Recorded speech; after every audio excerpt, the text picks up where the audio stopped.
没脸不要脸的东西，几个女人要那么多物资有用吗？呸！最后不还都是我们的，非得我们动粗？我猛地睁开双眼，发现寝室里的其他4个人都破天荒的起了个大早。大周六的，怎么一个个都起得这么早？做噩梦了？也是奇怪了，平时做梦都记不住的，昨晚那个梦，每个细节都记得跟真的一样。我也做了一晚上的噩梦，那感觉太真实了。苏沁出门找物资的时候被洪水冲走了，江河受伤了，我们没有药，他就病死了。陆婉婉和顾清影绝望的尖叫，还有我被冰冷的硬物活活打死时的剧痛。姐妹们，这根本就不是梦。我的话音落下，603寝室陷入了死一般的沉寂。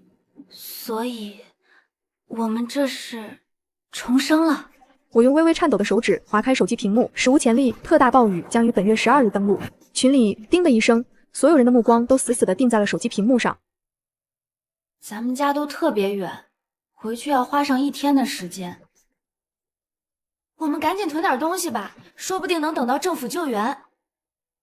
我们几个都不是本地人，回家末世也大概率来了。我的目光落在了自己的手机银行 APP 上，余额显示2万5。我们迅速列出了一份生存清单，目光交汇间是无需言说的决绝。随后，我们立刻分头行动，冲出了宿舍。我和顾清影的目标最明确，本市最大的仓储超市。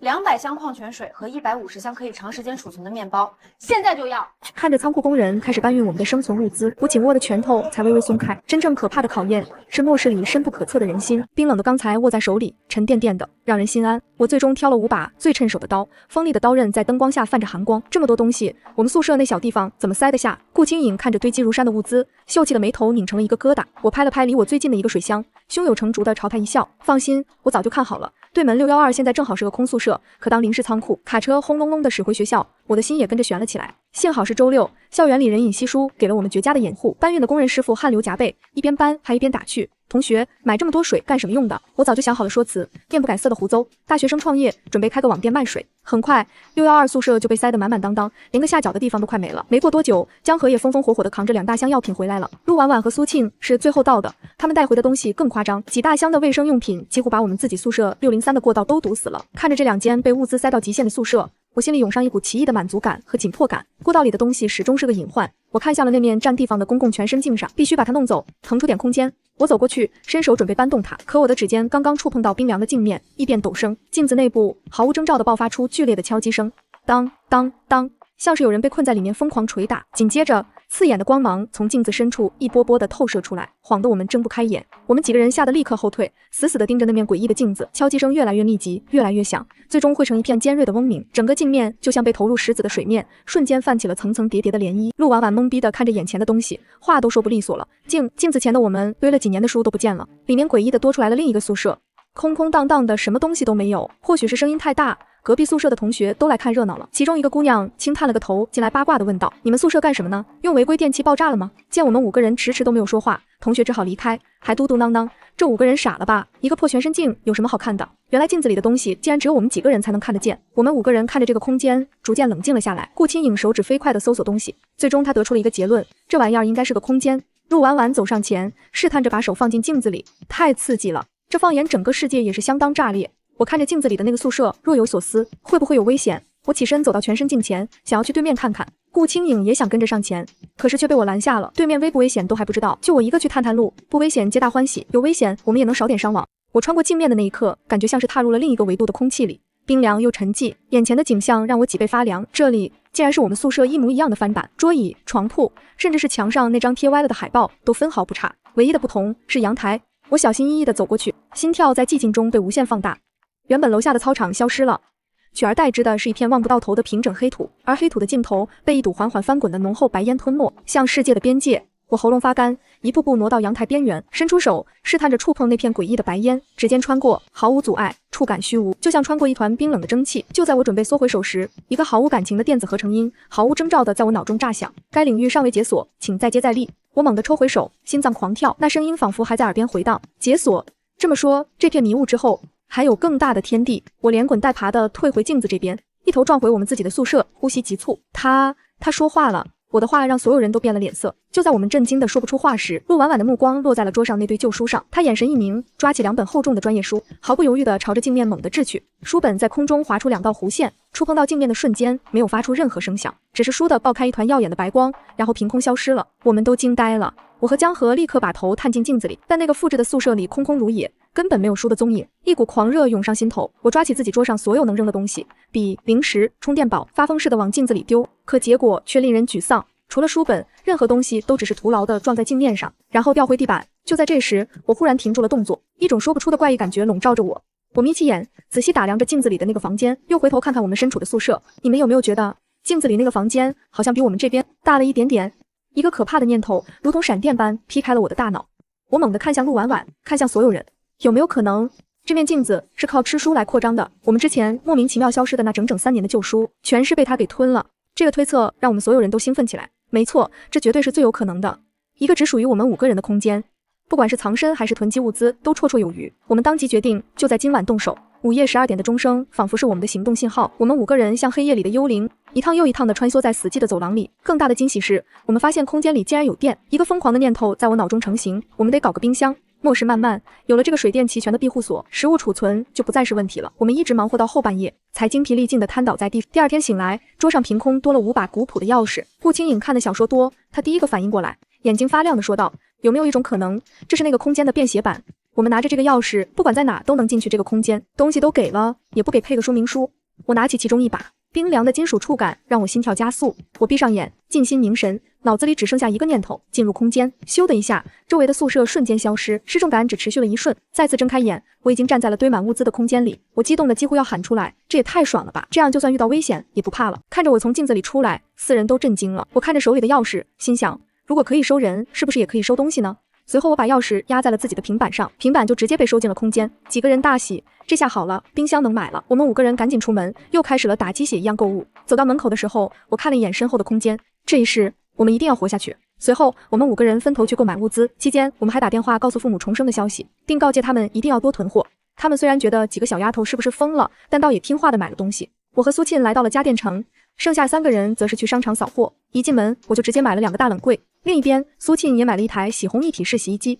工作人员帮我们把东西搬到了地下车库后，我们俩就把东西收进了空间里。我还买了发电机，还有各种锅碗瓢盆。购置完之后，我俩通过钥匙回到了空间里，开始组装东西。不久后，另外3个人也提着大包小包出现在了空间里。陆婉婉主要负责买肉，鸡鸭猪牛鱼什么都有。江河和顾清影则是买了很多鸡蛋、蔬菜和牛肉丸等。想着这些蔬菜不易保存，我们还买了各种蔬菜瓜果的种子。安顿好了空间里的东西，顾清影又去取了快递。谁能想到，他买了一扇坚硬如铁的防盗门和组装工具。我们都懵逼了，你不会是想把我们宿舍门加固一下吧？可是装起来很吵哎，会不会太引人注目了？顾清影非常自信地摇了摇头，拿起手里的锤子说道：“明天周一，我看了课表，我们专业基本上上午都是满课的，而且下午还有讲座，大家肯定都会去听。1层楼就零星几个人，要是来问我们了，就说我们门锁坏了，门板也被白蚁咬坏，不得不换了。”就在这时，陆婉婉突然直冲出了宿舍。就在我们几个面面相觑的时候，她带着电锯和电棍从镜子里走了出来。上辈子我们什么武器都没有，遇到事了就只能逃，这辈子我们要刚起来，让他们知道我们不是好欺负的。这句话让我想起了上一世的悲惨结局。对，这辈子我们再也不会被欺负了，我们一定会活到最后的。夜幕降临，12点即将来到，我却在床上辗转反侧。明天就是12号了，晚上就会下起暴雨，末世就拉开了序幕。早晨8点，我们寝室全员逃课。顾清影开始安装新门，江河环顾了宿舍一周，把目光锁定在了阳台上。我们要不要安个窗帘，或者贴个防窥膜呀？万一到时候被别人看见了我们活得好好的，他们来抢劫怎么办？我看着众人，说出了自己一个完美的想法。我们现在抓紧时间去图书馆。这个提议一出，他们直接沸腾了。图书馆那么多书，丢进空间里的话，好在是饭点，图书馆里人并不多，咔咔就往空间里收。这时顾清影对我说，我觉得可以停手了，空间已经升级成小别墅了。我看了看时间，末日快来了。随后我们几个就闪现回了空间里，回到空间看了一圈，果然大了很多。走出空间后，看到外面的雨已经开始下了起来，只有我们知道这才只是开始。窗外雷声如鼓，天像是漏了个大窟窿，暴雨疯狂地倾倒着。学校广播发出了紧急通知，要求所有学生待在寝室，不要外出。原本平整的操场在短短几小时内就变成了汪洋大海，水位涨得惊人。我们5个反锁了加固后的防盗门，拉紧了厚重的防窥窗帘。顾清影打开了备用台灯，暖黄的光照在每个人凝重的脸上。陆婉婉盯着窗外的雨幕，小声感叹这一世终于不再是被动挨饿了。苏沁把之前买的耐放零食分发给大家，叮嘱先吃这些填饱肚子。我们听着走廊里传来的惊呼声，那是还没意识到灾难严重性的同学们。有人在群里开玩笑说要划船去买饭，却不知道那是最后的轻松时刻。我握紧了手中的空间钥匙，感受着它传来的阵阵凉意。这就是我们5个人在末世活下去的最大底牌，也是我们翻盘的希望。空间里的温度恒定在26度，暖意拂过我的皮肤，舒适的让我鼻头一酸，几乎想落泪。光影一闪，我们5个人已经站在了这个宽敞的不像话的大平层里。我看见陆婉婉从冷柜里拿出大卷的肥牛、毛肚和那块香气逼人的火锅底料，电磁炉很快就咕嘟咕嘟的欢唱起来，辛辣霸道的香气像长了腿，瞬间霸占了空间的每一个角落。江河呲啦一声撕开纸箱，随着拉环开启的轻响，冰镇可乐里细密的气泡升腾炸裂，那滋滋的声音治愈了我紧绷的神经。我知道外面是足以撕裂一切的狂风暴雨和冰冷的宿舍，而我的眼前却是温暖的人间烟火。苏沁的眼眶有些泛红，低声提起前世。这时候我们正哆嗦着分食最后一袋干吃面，顾清影重重拍了拍他的肩膀，这一世要把上辈子受的委屈一口一口全都吃回来。我夹起一片在红油里涮熟的肉塞进嘴里，滚烫的肉汁瞬间爆开。我们谁都没说话，只是大口的吃着，看着空间里堆得像小山一样的物资，一种前所未有的心理安全感将我紧紧包裹。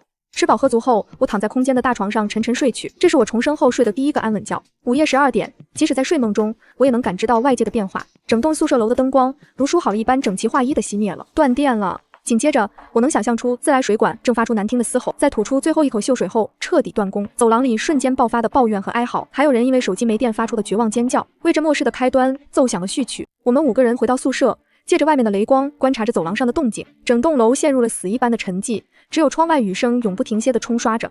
陆婉婉下意识想拿出强光手电，却被我眼疾手快地按住了，现在绝对不能露出一点亮光。我们要伪装成和大家一样陷入困境。我们在空间里轮流洗了热水澡，换上了舒适轻便的睡衣。江河拿出了大容量充电宝，给每个人的手机和设备充饱了电力。顾清影则在研究空间的电力系统，确认它是无限循环的永动机。这对我们来说是神迹，意味着我们可以永远拥有文明社会的电力。我们默默地加固了门缝的密封条，防止外面的腐臭水汽渗入室内。早上8点，宿舍大群里已经炸开了锅，所有人都陷入了极度恐慌。学生们都在问什么时候能恢复供电，因为食堂的大门始终紧闭着。辅导员在群里拼命安抚大家，说学校正在积极联系校外救援。可是只有我们5个人知道，根本不会有大规模的救援力量到来了。陆婉婉冷笑一声，直接退出了群聊消息提醒，眼不见为净。隔壁宿舍的女生过来敲响了房门，声音里带着明显的哭腔和颤抖。她问我们有没有多余的纸巾和面包，说他们寝室根本没备任何东西。我给其他人使了个眼色，大家心领神会，纷纷换上愁苦的表情。我隔着防盗门回了一句，说我们也只有几袋饼干，现在正发愁呢。对方在门口磨蹭了好半天才走，临走前还嘟囔了一句我们真吝啬。我们正式立下了寝室生存规约，第1条就是绝对不能圣母心泛滥。在物资极度匮乏的末世，多余的善意往往是招来杀身之祸的引线。到了下午，辅导员带着几个班委挨个寝室核对人数并安抚情绪。当他来到603门口时，被那扇与众不同的厚重防盗门惊呆了。他疑惑地问我们为什么要私自换门，还说这种行为严重违反校规。顾清影早就想好了完美说辞，说是因为门锁坏了，怕不安全才换的。辅导员虽然觉得奇怪，但现在情况危急，他也顾不上处理这种小事。他要求我们上交一部分食物，由学校统一分配给那些没饭吃的同学。我们5个对视一眼，从床底下拖出一个早就准备好的破烂纸箱，我将那几块硬的能当石头的过期面包和那瓶只剩了半瓶底的矿泉水摆在了最显眼的地方。陆婉婉不愧是影后，她脸色惨白，虚弱地扶着门框，一手捂着肚子，声音都在发颤，说我们从昨晚到现在就吃了那么一点东西，真的快撑不住了。我适时地低下头，做出有气无力的样子。辅导员的目光扫过那些破烂，最后落在我俩身上，那声叹息里充满了同情和无奈。他叮嘱我们务必坚持住，然后匆匆转身离去。门咔嗒一声关上，隔绝了外界的视线。我和陆婉婉对视一眼，疲惫地击了一下掌。没错，演戏是在这末日里活下去的必备技能。我们必须是别人眼中最穷最惨的目标，才能换来暂时的安全。我们那间用来打掩护的612空宿舍，终究还是没能幸免。锁被砸开的巨响传来时，我就知道麻烦来了。几个人闯进去，却只找到一屋子的灰尘。走廊里很快就传来了他们气急败坏的咒骂，骂我们是穷鬼。陆婉婉拍着胸口，低声庆幸我们手快，提前把所有物资都收进了空间里。但我的心却沉了下去。新的危机很快就来了。那几个男生开始在我们的603门口徘徊，因为他们闻到了一丝不该属于这里的食物的香气。哪怕我们再怎么小心，空间的香气还是会像个幽灵，偶尔从门缝里溢出一缕。监控屏幕上，其中一个男生的脸几乎贴在了我们的门上，像条饿疯了的狗趴在门缝边贪婪地嗅着，那副鬼祟又垂涎的模样让人不寒而栗。江河的脸瞬间就黑了，他噌地站起来，握紧了手里的电棍，电流发出滋滋的警告声。我一把抓住他的手腕，死死按住，别冲动。我压低声音，现在还没到撕破脸的时候，硬拼对我们女生没好处。苏沁提出以后在空间里做完饭再带出来吃，杜绝香味外泄的可能。我们还往门缝处喷洒了大量的劣质风油精，掩盖住所有的生活气息。末世才刚开始几天，人性就已经变得扭曲，我们必须时刻保持警惕。暴雨进入了第5天，学校的水位已经淹到了教学楼的3层，原本宽敞的宿舍走廊挤满了人，到处都是晾晒不干的湿衣服，环境变得极其恶劣。603寝室成了整层楼最特殊的存在，终日大门紧闭如死寂。我们在门后加装了红外线感应警报器，确保任何撬锁行为被发现。为了掩人耳目，我们偶尔会出去接点雨水，装作很辛苦的样子。其实我们在空间里正忙着开荒。那片土地展示出了惊人的生命力，黑得流油的土地上，江河种下的青菜种子已经长出了嫩绿的小芽。这些作物不需要阳光，只要有空间的空气和水就能疯长。顾青颖推测，这里的生长速度是外界的10倍，这让我们底气十足。这意味着我们不仅有现成的存粮，还拥有了一个永恒的后勤基地。即便外面的世界彻底毁灭，我们也能在这一方天地里自给自足。空间的土地给了我们巨大的惊喜，简直是末世里最强的外挂。除了速生青菜，江河还种下了西红柿、土豆和好几周娇贵的草莓。苏沁发现空间里的那口古井水质清澈，喝完后身体仿佛充满了劲头。陆婉婉在空间里练了一下午的搏击，喝了一杯井水后疲劳瞬间消散。这井水似乎有强身健体的功效，能缓慢改良我们的体质。我们5个人开始轮流在空间里进行高强度的体能和格斗训练。末世里不仅要比谁的物资多，更要比谁的拳头大，谁的命更硬。我看着白雾边缘，发现随着我们收纳的物资增加，雾气又退缩了，里面露出了一个小型的储物仓库，可以让我们分门别类的堆放杂物。我们将买来的5把防身尖刀重新打磨，藏在各自的床头，随时待命。外面偶尔传来争抢泡面的打杂声。我们关上门，在空间里听歌放松。这种巨大的反差感让我们更加明白重生和空间是多么珍贵的恩赐。终于还是有人忍不住要把贪婪的手伸向我们这间神秘的宿舍。深夜10点，一阵剧烈的撬锁声和铁棒撞击声惊醒了熟睡的我们。陆婉婉敏捷地翻身下床，手里攥着早就充好电的高压电棍。顾青颖通过手机监控看到门外站着4个手里拿着钢管的恶徒。我压低声音告诉姐妹们，千万不要留情，一定要一次性把他们打怕。我猛地拉开那扇结实的防盗门，趁他们没反应过来，电棍直接锤去。刺耳的电流声伴随着惨叫，带头的男生瞬间倒在地上剧烈抽搐。陆婉婉动作快准狠，一脚狠狠踹在另一个人的腹部，让他当场跪地。江河拿着寒光闪闪的菜刀站在一旁，眼神冰冷的如同极地寒冰。那几个男生见我们几个女生竟然这么硬茬，吓得连滚带爬跑回对门。这一仗，我们向整层楼宣告，603是一块绝对踢不动的铁板，但也让我们产生了一种危机感，必须尽快让空间再次升级才行。只有空间变得更大，功能更全面，我们才有应对更强敌人的胜算。我提议利用钥匙的瞬移功能，潜入还没被完全淹没的学校图书馆。那里1楼、2楼成了水下世界，但3楼以上的藏书量依旧巨大，每一本书都是空间的绝佳养料。大家一致同意，开始秘密行动。我们换上了黑色的潜水服，我紧握空间钥匙，闭上眼勾勒景象。白光一闪，我们出现在了书架丛林之间。我们像勤劳的工蚁，疯狂地收进空间仓库。随着书架的清空，空间的白雾开始剧烈翻滚。603的末世堡垒将迎来前所未有的飞跃。陆婉婉双手所处之处，整排的书籍瞬间消失。我手中的空间钥匙不断发烫。顾青颖在角落发现了一座小型书库，里面全是珍贵的工程和农业技术手册。这些书对未来的空间建设至关重要。我们屏住呼吸，将它们全部搬空。窗外的洪水已经逼近了2楼的窗沿，偶尔有巨大的黑影在水中一闪而过。由于书架清空的速度太快，原本沉重的楼板发出咯吱咯吱的解压声。江河有些担心楼体会坍塌，示意我们赶紧撤离这个是非之地。就在我们准备发动钥匙闪现回寝室时，图书馆大门传来了剧烈的撞击声。显然，也有别的幸存者发现了这里，想要寻找最后的落脚点。我们5人对视一眼，迅速消失在白光之中，只留下一地空旷的木架子。回到寝室的那一刻，我们都累得瘫坐在地，但眼神里满是丰收的喜悦。这次图书馆之行让空间的进化迎来了质的飞跃，面积扩充了3倍不止。原本简陋的宿舍格局彻底消失，变成了一座带有5个独立套间的现代别墅。每个房间都根据我们的喜好自动匹配了家具，隐私和舒适度拉满。客厅宽敞的可以并排跑马，正中央甚至多了一个恒温循环的室内水族箱。苏沁看着柔软的大床，忍不住直接扑了上去，眼泪在眼眶里打转。我想起前世在洪水中漂泊，再看看眼前，简直就是天堂。别墅后方那片延伸出的黑土地，肥沃的能养活一个班的人。看，以后种菜再也不用担心采光了。我们一起动手，看着这个生活设施一应俱全，重生的真实感才终于狠狠地砸进我的脑海。外面的暴雨还在疯狂地敲打着世界，唯有保密，我们就能活下去。这里不仅仅是个储物间，它是我们在这个崩坏世界里唯一的灵魂栖息地。暴雨第7天，我从监控里看到，外面的世界已经彻底变成了一个巨大肮脏的沼泽。我划开手机，群里早已乱成一锅粥，楼下长期积水，腐烂气味顺着门缝钻进来。我甚至听见有人为了半瓶矿泉水，把昔日室友的头往墙上撞。为了不引人注目，我们5人会换上最破烂的衣服走一圈，然后立刻回到我们的净土。这样做是为了迷惑那些盯梢的眼睛，让他们觉得603也快熬到头了。陆婉婉的眼眶下甚至涂了一点青色的眼影，伪装出长期营养不良的假象。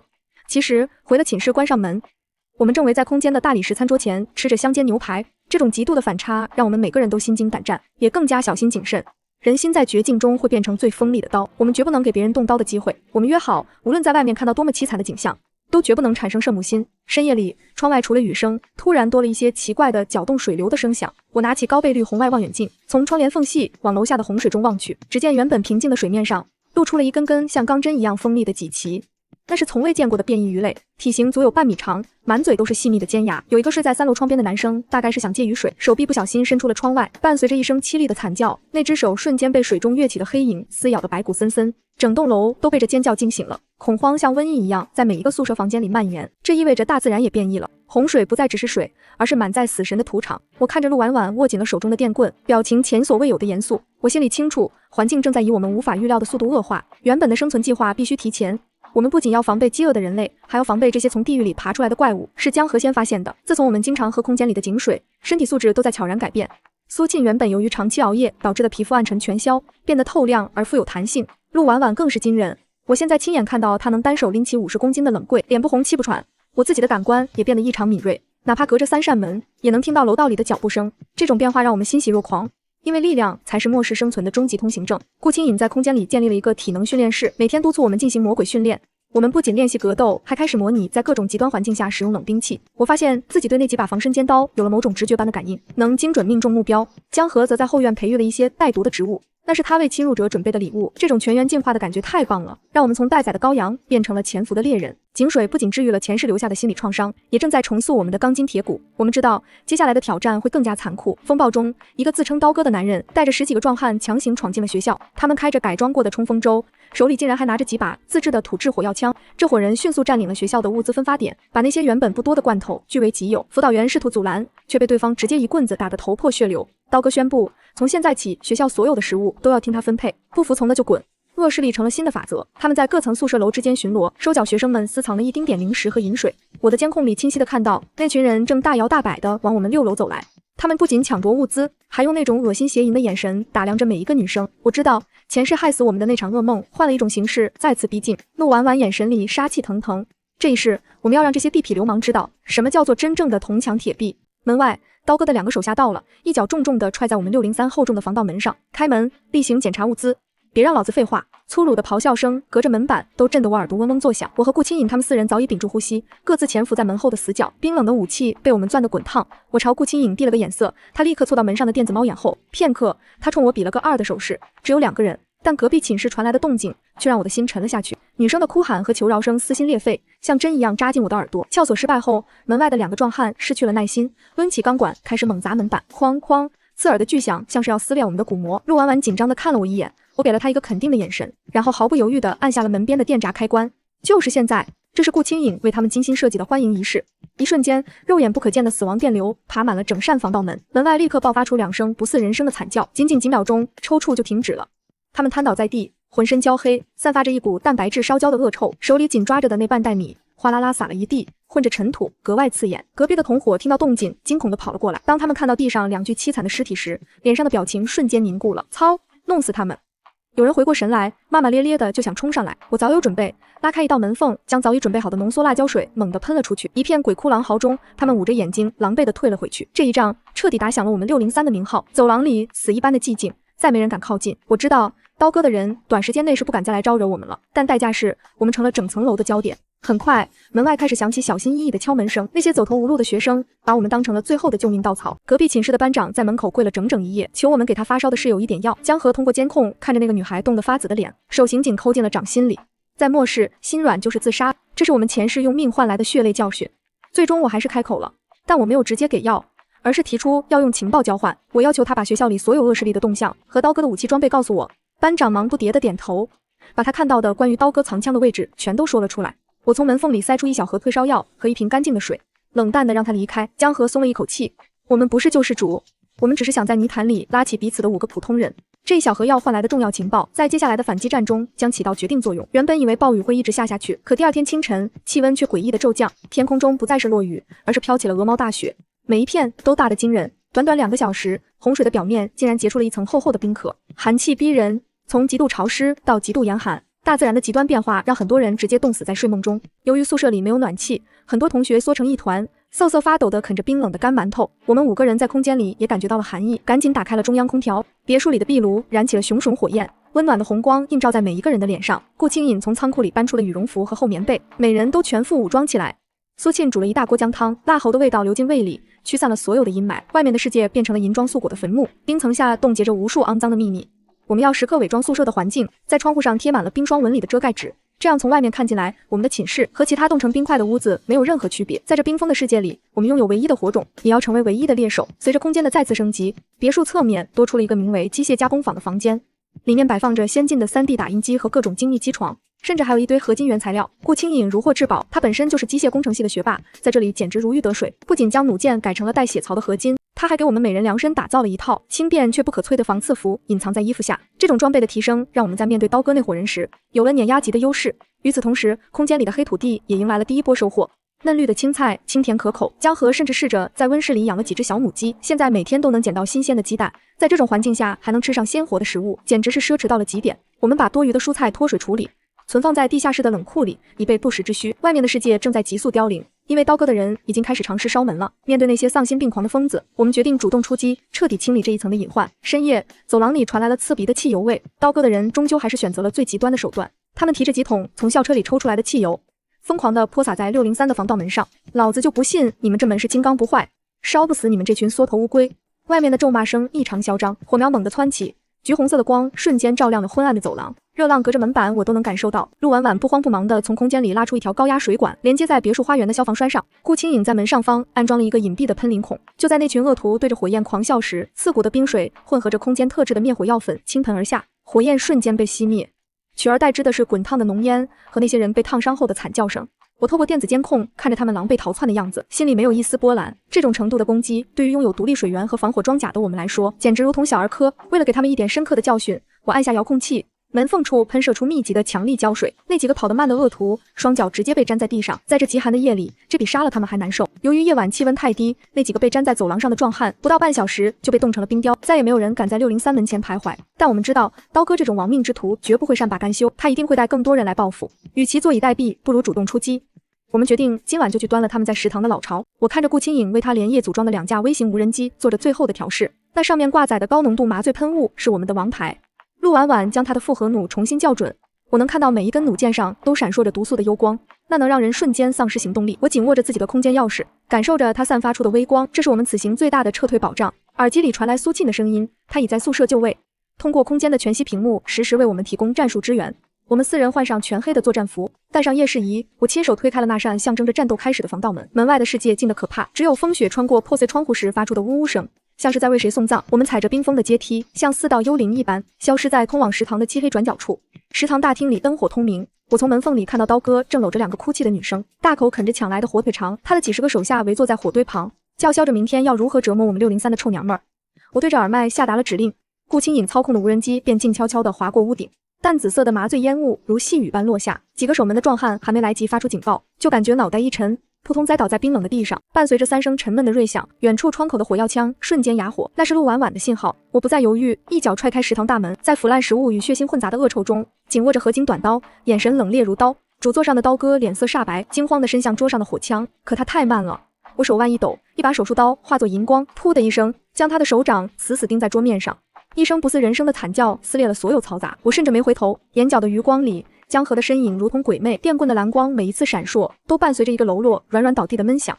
这些恶棍脆得像纸，我一步步走到刀哥面前，无视他因剧痛和恐惧而扭曲的脸，用冰冷的刀尖抵住他搏动的咽喉。这一刀是替前世的我们还给你的。我压低声音，话音未落，刀锋便已利落划过，温热的血溅上我的手。处理掉这个祸根，我们开始疯狂搜刮仓库。陆婉婉像个勤劳的搬运工，手一挥，整排货架便被收进他的空间。我们还发现了一台小型发电机和几桶珍贵的汽油，这可是末世的硬通货。在仓库尽头的暗室里，我们救出了10几个学生，他们蜷缩在角落，瘦得只剩一把骨头，用空洞又带着一丝希望的眼神望着我们。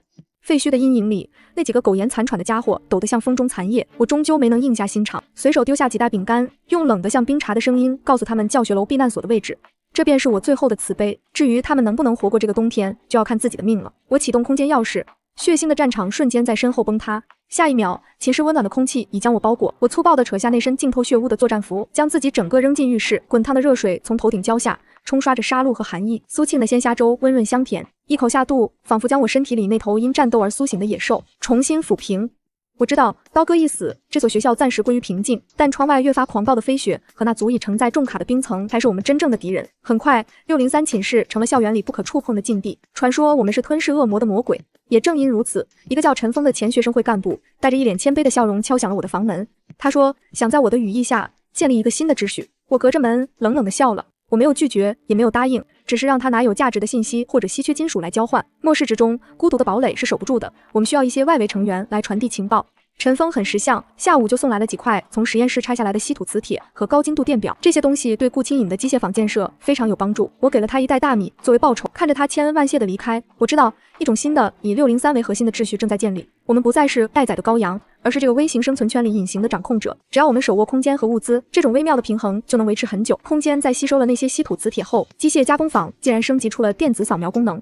现在我们可以在别墅的客厅里清晰地看到方圆5公里内的3维地形图，地图上密密麻麻的红点代表着生物反应，绿点则是代表尚未被破坏的资源点。我惊讶地发现，在学校后山的防空洞里竟然隐藏着一个巨大的能源库，那里原本是学校用来储存备用柴油和抗灾物资的地方，现在还没被人发现。如果能把那里的柴油弄到手，我们的发电机甚至可以支撑空间运行几十年。我跃跃欲试，我现在对身体的掌控力已经达到了一个惊人的境界，每天早上我都能在空间的空地上完成单手俯卧撑，力量比前世强了数倍。江河培育的药材也迎来了丰收，一种能瞬间止血的药膏被他研制了出来。我们每个人都分到了一份急救包，这让我们对即将到来的远征更有信心。在这个冰封的世界里，坐以待毙只会消磨斗志，不断扩张才是生存之道。我们决定在下一次极寒风暴停歇的间隙，前往后山，彻底解决能源问题。极寒天气持续了半个月，天空终于露出了一丝诡异的暗紫色阳光。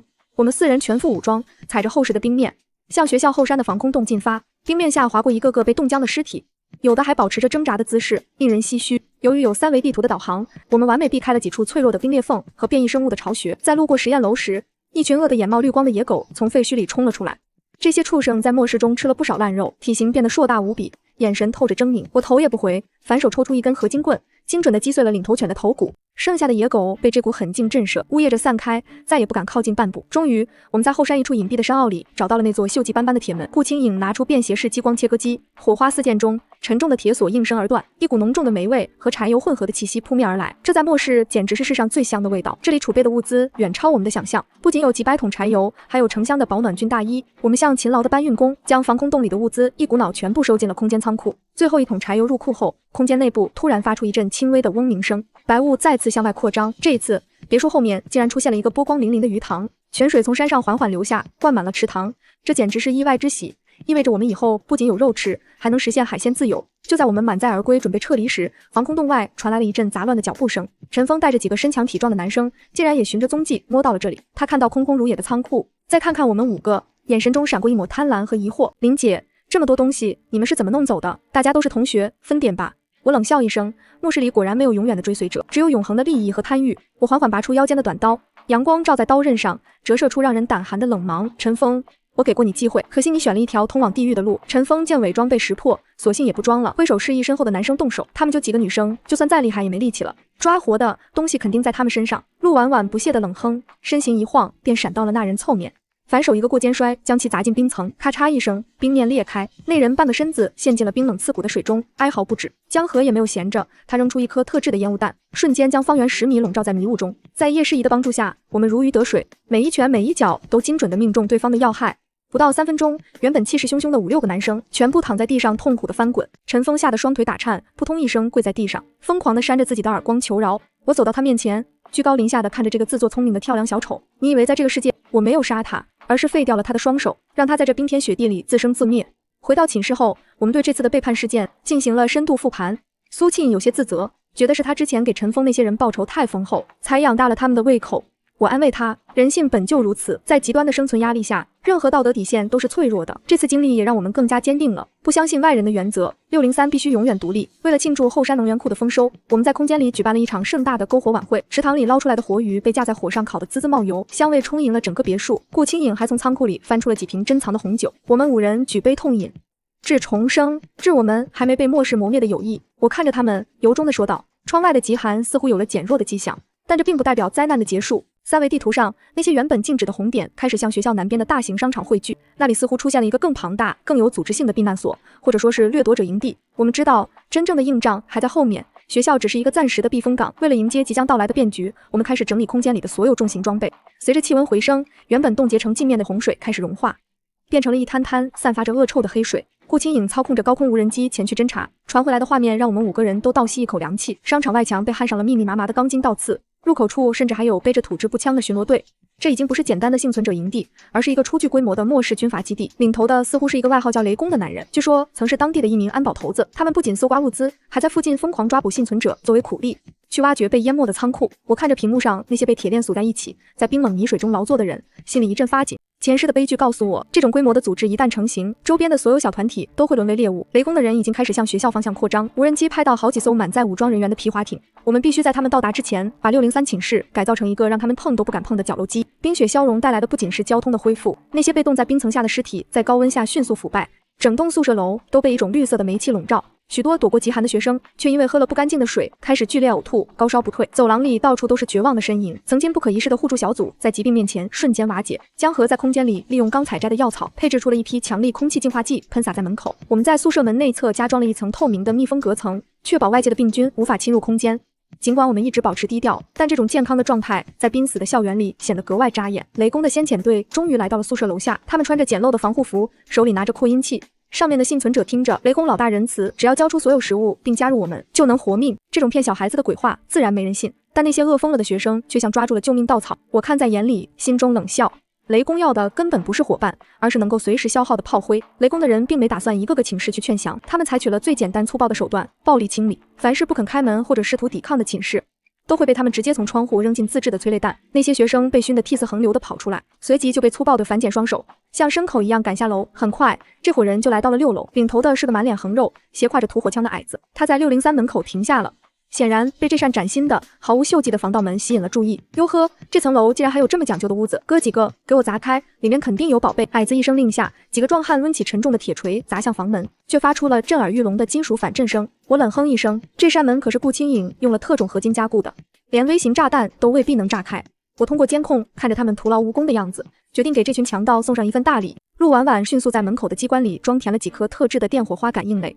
矮子见砸不开门，气急败坏地从兜里掏出一捆雷管，准备直接定向爆破。就在他弯腰固定雷管的瞬间，我猛地打开了门上的一个小孔，陆婉婉的手弩瞬间激发，涂抹了强力麻醉剂的合金弩箭，精准地穿透了矮子的肩膀，让他整个人瞬间僵硬。紧接着，我按下了电火花感应雷的开关，门前的走廊瞬间爆发出剧烈的蓝光电流。那几个正准备点火的壮汉被高压电击中，浑身冒烟的倒在地上疯狂抽搐。矮子还没来得及惨叫，就被陆婉婉一脚从门缝里踹了出去，重重撞在墙上。滚回去告诉雷公，603不是他这种货色能惦记的地方。剩下的喽啰见势不妙，拖着昏死过去的同伙落荒而逃，连掉在地上的火枪都顾不上捡。这一战彻底断绝了雷公和平接管我们的念头，但也意味着正式宣战。回到空间，我们发现机械加工坊再次升级，解锁了自动防御炮塔的蓝图。这意味着我们以后不需要亲自露面，就能在宿舍周边建立起一套全自动的防御网。为了应对雷公可能的大规模报复，顾清影在空间里开启了24小时工作模式。他利用3D 打印机制作出了2个微型炮塔，安装在宿舍阳台和门口的隐蔽处。这种炮塔使用高能电池驱动，发射的是高密度的钢珠，杀伤力极大且噪音微小。江河则在后院培育出了一种名为幻影草的变异植物，其花粉能让人产生强烈幻觉。他将这些花粉收集起来，制成了几枚烟雾弹，一旦引爆，整条走廊都会变成迷宫。我也没闲着，利用空间钥匙的传送功能，开始在学校周边的写字楼里搜寻物资。我发现了一家废弃的安保公司，在那里的仓库里收进了一批对讲机和防弹背心。这些物资极大地丰富了我们的武装力量，让我们5个人看起来越来越像特种兵。苏沁在空间里负责后勤，他把鱼塘里的鱼做成了易于携带的肉干，储存了几百斤。外面的水位虽然下降，但大地的地貌已经改变，随处可见诡异的裂缝和变异的植被。这种末世的荒凉感让我们更加珍惜空间里的安稳，也更坚定了守护这里的决心。雷公果然被激怒了，他不仅亲自带人包围了宿舍楼，还推来了一辆改装过的铲车。他站在铲车顶上，对着6楼的方向狂吼：小贱人们，老子今天要把你们这栋楼都给拆了！面对这种重型机械，单纯的防盗门已经不够看了，我们必须主动出击，毁掉铲车。我紧握钥匙，深吸一口气，瞬间闪现到了宿舍楼后方的一处枯树阴影中。陆婉婉和顾清影紧随其后，我们3人呈3角形包抄，避开了对方的红外侦察。雷公的注意力全在正面，根本没想到我们会从他眼皮子底下悄无声息地出来。顾清影拿出一个遥控终端，精准地锁定了铲车的油箱位置。随着我的一声令下，埋伏在附近的微型炮塔同步开火，钢珠如雨点般射向油箱，轰的一声巨响，火球冲天而起。雷公被气浪直接掀翻在泥潭里，狼狈至极。趁着敌方大乱，我再次发动钥匙，带着他们瞬间回到了寝室。这一手瞬移打击彻底打懵了雷公，他看着燃烧的铲车，眼里终于露出了恐惧。铲车的爆炸让雷公损失惨重，剩下的残兵败将灰溜溜地撤出了校园，短时间内应该不敢再来找麻烦。但这次战斗也暴露出一个问题，空间的能量并不是无限的，每次大规模闪现和长时间开启炮塔都会消耗掉钥匙中一部分名为本源的蓝图。我发现空间钥匙表面的裂纹变多了。顾清影查阅了升级手册，发现想要修复并扩充能量，需要寻找陨石碎片或者能源核。这种能源核通常出现在一些高科技研究所或者陨石坠落地，目前很难获取。好在空间再次升级后，白雾褪去了一大片，露出了一座长满名贵药材的小山。山脚下甚至多了一个天然温泉，泉水散发着淡淡的灵气，能快速修复身体机能。我们5个人泡在温泉里，紧绷的神经终于得到了片刻的放松。苏庆提议，趁现在这段平静期，我们要把寝室内部进行最后的加固和伪装。在空间的别墅大厅里，我们通过3维扫描仪发现，外面的世界正在发生更深层的异变。融化后的黑水渗入地下，竟然让一些沉睡千年的孢子苏醒了。校园里长出了巨大的毒菌。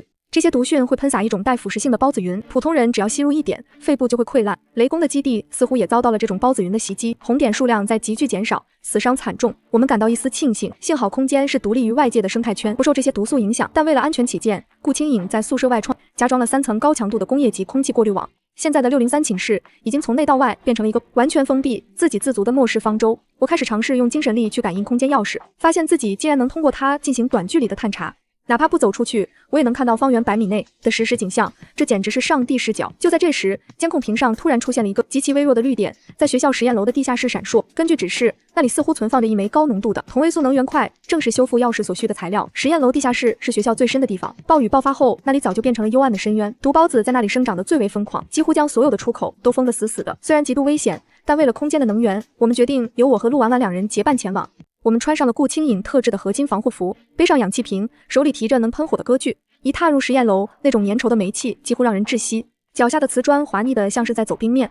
无数变异的毒蔓藤像长了眼睛一样，顺着墙角向我们的脚踝缠绕过来。我挥动歌具，烈焰瞬间将挡路的蔓藤烧焦，散发出一股令人作呕的焦臭味。下到地下2层时，我们遇到了麻烦，一个巨大的、长满眼球的变异粘液怪正挡在门口。这怪物显然是吞噬了大量的腐尸才变异成这样的，身体透明的，能看到里面尚未消化的骨骼。它发出一声刺耳的尖叫，无数条粘液触手如闪电般向我们袭来。面对这个恶心的怪物，陆婉婉眼神一冷，反手拔出了那把名为流光的合金长刀。这把刀是顾清影在机械房用云铁打造的，刀刃上甚至流转着淡淡的紫光。陆婉婉身形如影，在狭窄的走廊里拉出一道残影，长刀挥舞间，粘液触手纷纷断裂。我则从空间里取出几瓶高浓度的酒精，抛向怪物的核心位置，随后扣动了信号枪。轰然巨响中，粘液怪被熊熊烈焰包裹，那些诡异的眼球在火光中纷纷爆裂。它发出最后一声凄厉的哀鸣，化作了一滩发黑的脓水，消失在排水口。我们不敢耽搁，迅速冲进地下室最深处的保险柜前，用激光割具强行将其切开。果然，一枚泛着幽幽蓝光的金属块静静地躺在防震泡沫中，散发着迷人的能量波动。当我握住能源块的一瞬间，手中的钥匙发出了欢快的鸣响，裂纹竟然开始肉眼可见的闭合。就在我们准备闪现离开时，整个实验楼却突然剧烈摇晃起来。原来那个粘液怪只是大 boss 的幼体，地底下似乎有什么更恐怖的存在，被我们的动静吵醒了。地底深处传来的震动越来越强烈，仿佛有一头远古巨兽正要破土而出。实验楼的承重柱纷纷断裂，天花板上的水泥块如雨点般砸向我们。我透过扫描图看到，在那只粘液怪腐烂的地方，一团巨大的紫色阴影正迅速扩张，那是无数变异蔓藤聚拢而成的巢穴母体，它正顺着通风管道向地表疯狂攀爬。陆婉婉一把拉住我的胳膊，大声吼道：“别看了，这楼要塌了，快走！”我咬紧牙关，拼命催动刚刚吸取了能源块能量的空间钥匙，钥匙爆发出一团前所未有的刺眼蓝光，将我们2人的身体瞬间包裹其中。就在实验楼彻底崩塌成废墟的1秒前，我们的身影在半空中凭空消失，白光闪过，我们重重地摔在了寝室柔软的地毯上，周围是惊慌失措的姐妹们。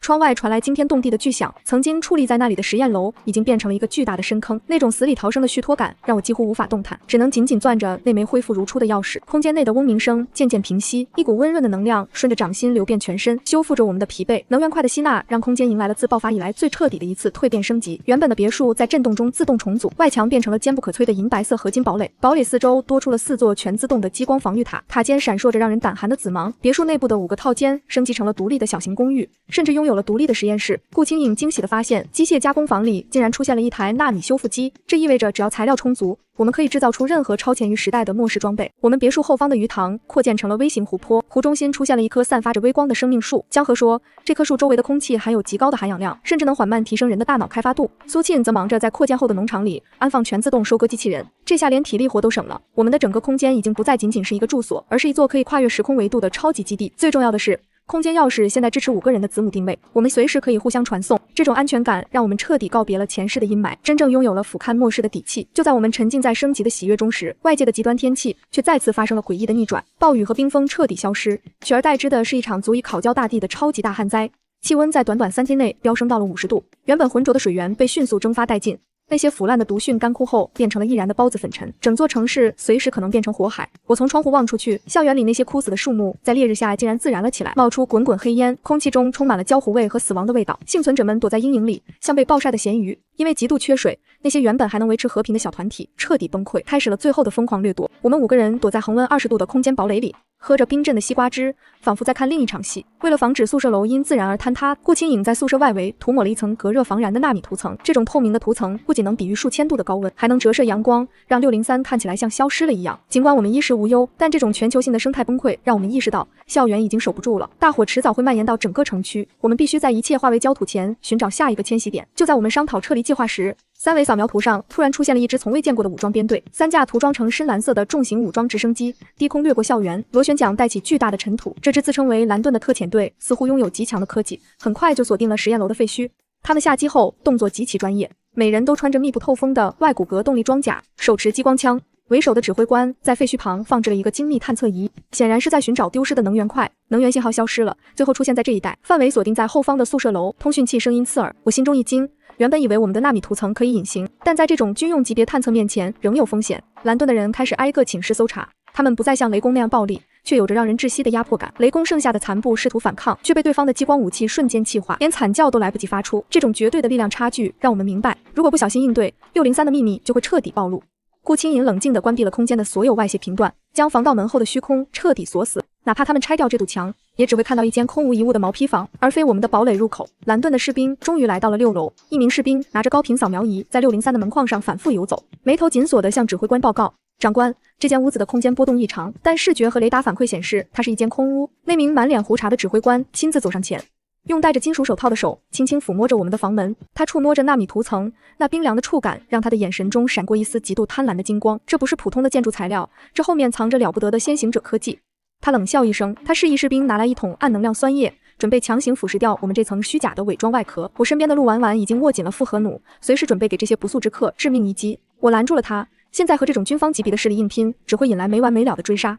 我启动了空间钥匙的镜像置换功能，将宿舍的坐标在逻辑上平移了5米。在他们的注视下，我们坚实的房门突然变得虚幻，随后整间宿舍竟变成了墙壁。这种超自然的景象让士兵们惊恐的后退，指挥官则歇斯底里地命令他们对着空气开火。眼前的科技显然超出了蓝盾那些人的理解，他们暂时撤回了直升机进行设备重整。趁着这个间隙，我利用空间刚升级的广域通信站试图联系远方的家人。经过无数次波段的跳跃，耳机里终于传来了一阵沙哑而熟悉的声音，是我爸。他告诉我，他和妈妈正躲在南方的一个省级紧急避难基地里，但那个基地现在正面临着变异兽潮和内部叛乱的双重威胁，资源已经断绝。其他4个姐妹也陆续联系上了家人，情况大同小异，大家都身处各种危险的临时避难所。咱们不能再等了，必须去接他们。苏庆眼眶通红，声音却坚定无比。空间钥匙在吸收了能源块后，解锁了一个名为位面穿梭之门的终极功能。虽然每次开启都需要消耗巨大的能量，但它可以让我们在2个固定坐标间建立传送。前提是我们必须先到达那个地方，留下一个子钥匙作为定位锚点。这意味着我们必须跨越数千公里的焦土和废墟，去往那些濒临崩溃的避难基地。我们决定放弃在学校的防御工事，将整间寝室的所有物质痕迹全部收进空间。我们要开着空间里的改装装甲车，开启一场末世之下的千里大营救。撤离的前夜，我们将603最后的一点杂物都清空了，连地上的灰尘都没留下。这间承载了我们前世噩梦和今生转机的小宿舍，此刻彻底变成了一个空壳。我在墙上刻了一行小字：地狱已空，我们去人间了。我们在空间内对那辆名为诺亚号的重型装甲车进行了最后的改装，车身加装了从机械坊生产的电磁装甲，轮胎换成了能在各种地形行进的履带，车顶甚至安装了一台微型电磁脉冲炮，足以瘫痪任何电子追踪设备。顾清影还为每个人制作了微缩定位装置，确保即使走散也能通过空间归队。外面的大火已经烧到了隔壁教学楼，热浪让空气扭曲得像沸腾的开水。蓝盾的直升机再次盘旋在头顶，他们显然不想放过这个可能存在高级科技的区域。我们5人换上作战服，背上最先进的战术装备，最后看了一眼这个生活了3年的地方。我握紧手中的子母钥匙，心中默念着父母所在的坐标方向，眼神变得如钢水般坚毅。这一走，不知何时能再回来，但我们5个人在一起，哪里都是家。清晨第一缕毒辣的阳光刺破黑烟时，603寝室的门最后一次被推开了，但出来的并不是5个娇弱的女大学生，而是5个全副武装、杀气腾腾的末世猎人。蓝盾的巡逻兵发现了我们，尖锐的警报声瞬间响彻了整栋满是疮痍的宿舍楼。发现目标，所有人禁止移动，立即投降。陆婉婉冷笑一声，2枚震撼弹在走廊中爆发出夺目的白光。借着混乱，我们迅速冲向停靠在天台附近的改装装甲车，那是顾清影提前传送出来的。指挥官愤怒地咆哮着，命令直升机进行无差别扫射。火线瞬间在楼顶离出沟壑。我猛踩油门，装甲车咆哮着撞碎了天台的护栏，像一头钢铁猛兽般凌空跃起。在坠落的过程中，我按下了空间钥匙的隐秘按钮，整辆车在半空中瞬间消失。当直升机上的飞行员揉着眼睛四处寻找时，我们已经出现在了千米之外的校门口，身后是熊熊燃烧的校园和气急败坏的敌人，眼前则是满目疮痍却又无限广阔的新世界。我们调整了导航系统，将目的地锁定在南方的紧急避难所。这场跨越半个国家的生死营救，从这一刻起正式拉开了血腥而壮阔的序幕。